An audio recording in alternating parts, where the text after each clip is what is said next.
First, you can help us understand what the constructive difference is between responding, as John Kirby says the United States will do, and escalating in a way that could lead to a broader war.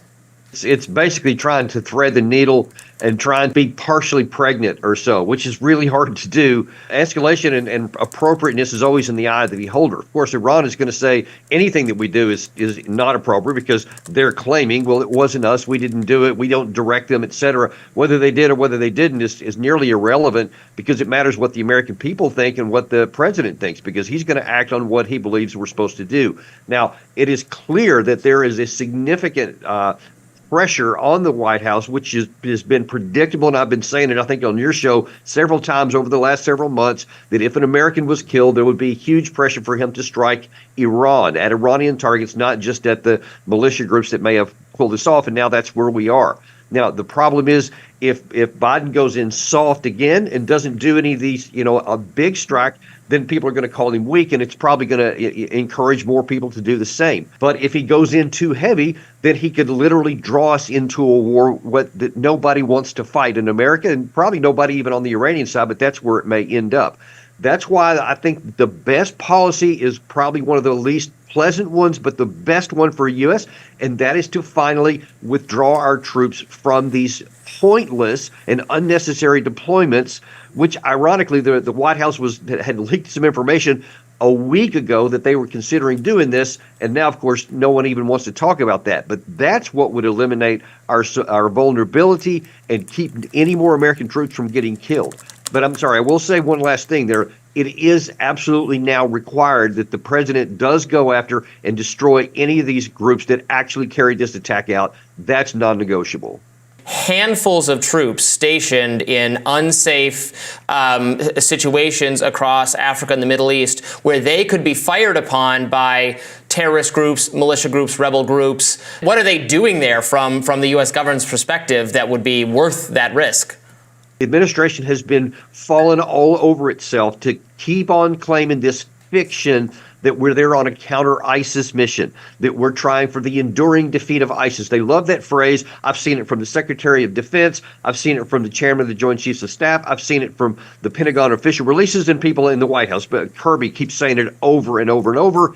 It's not true. That's like saying we're trying to drain a swimming pool with an eyedropper in a rainstorm. It ain't going to happen. You may take out one or two people here, but it'll never eliminate the troops. And look, we've had 2 decades of time to see in Afghanistan and Iraq that you can't eliminate and wipe them out. And it's certainly not with a handful of troops, as you just pointed out, in little dots on the map. They're not doing anything but protecting themselves and being points of vulnerability. So what we should be doing is withdrawing those troops out of these pointless little dots where it's really hard to defend them and reposition them in places, even in the Middle East, to where there's more places where we can defend them. So what that will do is it'll remove the vulnerability. It will make it harder for these Iran-backed groups to even attack us, and it will preserve all of our ability to defend American interest and American vital national security interests throughout the region. That's what we should do, but unfortunately, all anyone's talking about is let's bomb Iran. Well, if, as you say, it's nearly impossible to eliminate various groups because of the nature of how dispersed they are in the region, guerrilla, non-official armies and the like. And given the ambiguity around who actually conducted the attack that ended in the death of these 3 troops, what is the wisdom then of you having just said that it's necessary that America have a response? Is it possible for America to have a response that is constructive, substantive, targeted, and actually addressing the people who committed the killings against these troops, the drone strike against these troops? That does not just risk more escalation. I think that our intelligence is able to find out who actually did it. And I completely agree with what you said. I think that is absolutely the right thing. The people who killed American troops should be held accountable and be responsible and be destroyed, and we should kill them. I don't have any question about that.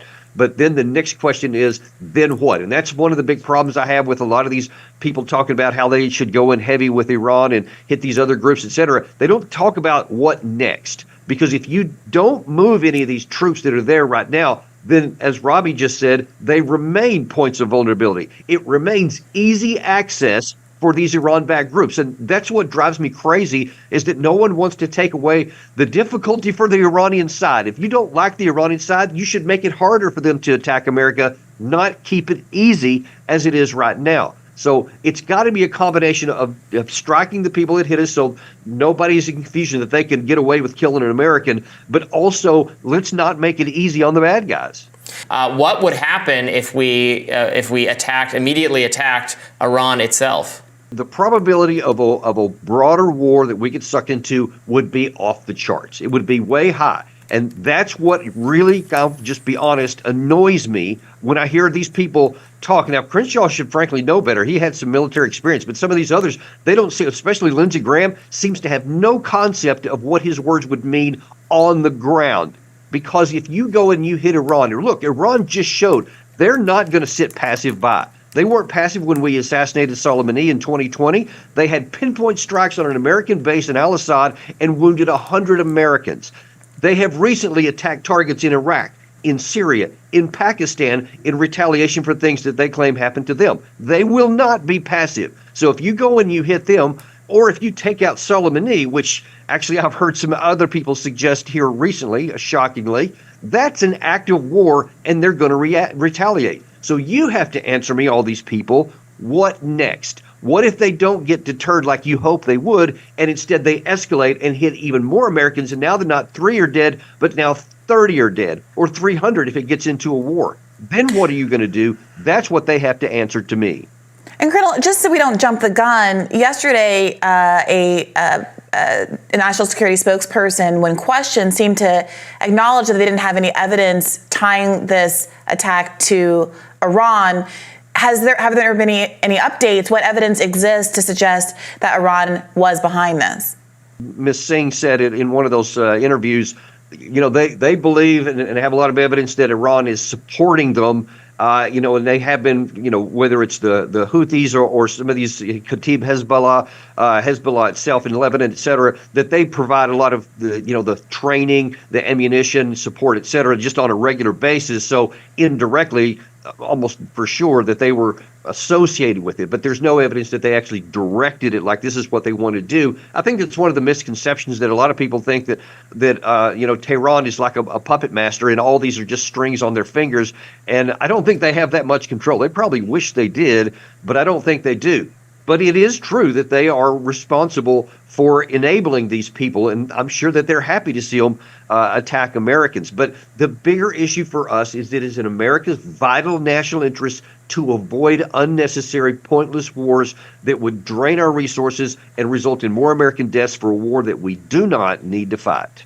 Yeah, I mean, I guess my follow-up would just be that by extension of that logic, one could say that because America overwhelmingly supplies military aid to any number of countries, but in this instance, Israel, that any actions that Israel then takes, or let's say if it is found to be committing a genocide by the ICJ or any other international court, that any rebuke to Israel, whether through international diplomacy or people fighting a war in response to Israel's actions, could easily say that America is a justifiable target, regardless if it endorsed any specific policy of Israel. And maybe that's right, but that does seem to be the kind of parallel that we're describing here, does it not? Well, there's certainly many non-Americans who come to that conclusion all the time, and Russia being the first one, because we're supplying Ukraine. Ukraine is killing Russian soldiers. Ergo, from them, that makes us responsible. You won't find anybody on Capitol Hill that would follow that logic, just because it's self-serving not to. But it's hard to ignore the parallels that you're talking about there, and frankly, they are what they are.